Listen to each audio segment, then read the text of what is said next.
What is up, guys? It is Bob blah blah. Welcome to part 2 where we're going over the Black Ops 2 tier 2 perks. We're going to go over all 5 of them, and then of course we're going to rank them on how I think they're going to be. Yes, it's wild speculation, I know, but it's fun. I'm a nerd. I love talking about future games. It's just fun to talk about. So if you're ready, here we go. First up, we have the new revamped Cold-Blooded. It's not the all-powerful Cold-Blooded from Modern Warfare 2. Now it's got very specific things. The first thing is resistance to targeting. What that means is a lot of the new guns have target systems. They can see through walls or make them see you better.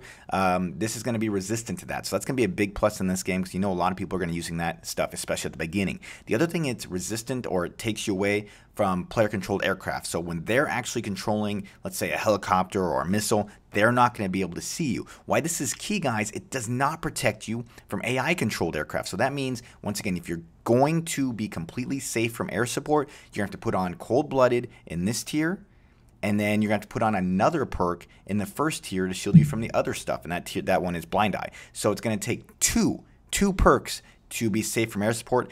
That's a lot to ask. I think it's going to make air support more powerful in this game. Let me know what you guys think.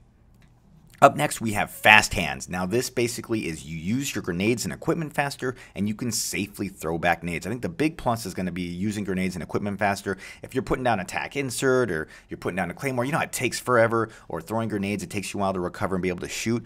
Throwing stun grenades, it seems like a lot of times I'll throw a flash and I'll get killed while I'm throwing it, or while I'm recovering from the throw. Fast Hands will be awesome for that. Now, the big question for me is, since I don't plan on using grenades and equipment because I'm going to want to use extra perks, that kind of makes Fast Hands not important. So for me, it's not that important, even though I think it's a great perk. Since I think I'm going to give up grenades and equipment to use more perks, it kind of makes Fast Hands worthless, or nearly worthless, because to be honest, I'm not going to be throwing back nades too much. But it's a good perk. I don't know if it fits my gameplay, but we'll see what happens.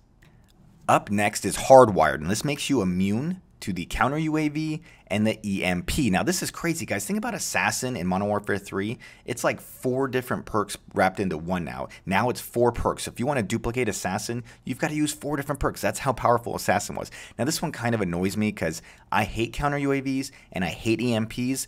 I hate losing my UAV. Obviously, everyone does. So that means I'm probably going to want to use Hardwired a lot of the time. It just depends on the lobby. If the lobby is using a lot of counter UAVs, wow, it's going to make me want to use Hardwired. I think this actually makes counter UAV really powerful because I don't think too many people are going to use this because they're going to want to use Cold-Blooded or something else. So it kind of means I might run counter UAV because I think it's going to bug a lot of people. But overall, it's a very good perk, and it's making the choices really tough in this tier.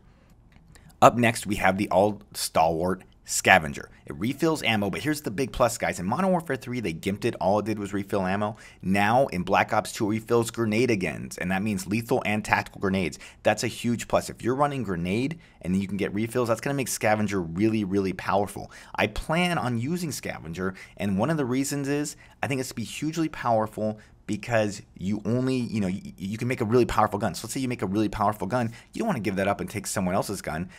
I'm going to want Scavenger to refill ammo, and now that I refill grenades, that's going to be a big plus. However, if I'm not using grenades and using extra perks, then Scavenger is going to be kind of worthless. So it's a really tough call, but I love having the refillability of grenades. I don't know if that's a word or not. I think having that back makes this a really, really good perk in this tier. And last, and probably least, is toughness. It's less flinch when shot. If this was a proficiency called, I think it was called focus, right, in Modern Warfare 3, that I basically never used, and I plan on never using this either. I know it's nice to not flinch that much when you're shot, but I can't see myself using this over anything else in this tier. Let me know if you think I'm crazy. I think it's cool, but I'm not going to give up one of these other perks for this. I don't see very many people using this at all. So finally, this is how I'd rank them, guys. It's a tough call between Hardwired and Scavenger. And I think it's going to depend on the class I'm using. If I'm using grenades, I'm definitely going to use Scavenger.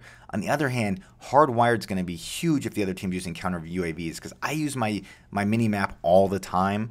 And if they're calling in EMPs are going to be hard to get, so I don't expect a lot of them. But if they're calling in a lot of counter UAVs, I'm going to be throwing on Hardwired a lot. Fast Hands, I really like. Cold-Blooded, again, that could be hugely important because we don't know how powerful air support's going to be. If the air support's really powerful, cold-blooded could be huge. It could make your game basically, or else you're just going to get destroyed all the time. So it's really going to be tough to call on this tier, but I'm going to put scavenger 1 because I think with the addition of refilling grenades, plus the fact if you make an awesome weapon, you're not going to want to give it up. I mean, you can have weapons with 3 different attachments. That's a badass weapon. You don't want to give that up. That means using scavenger to refill it. So let me know what you think of this tier, how you would rate it, and what perk do you think is the best. That's it for the video, guys. If you did enjoy it, hit that like button, and I will talk to you guys next time. Take it easy.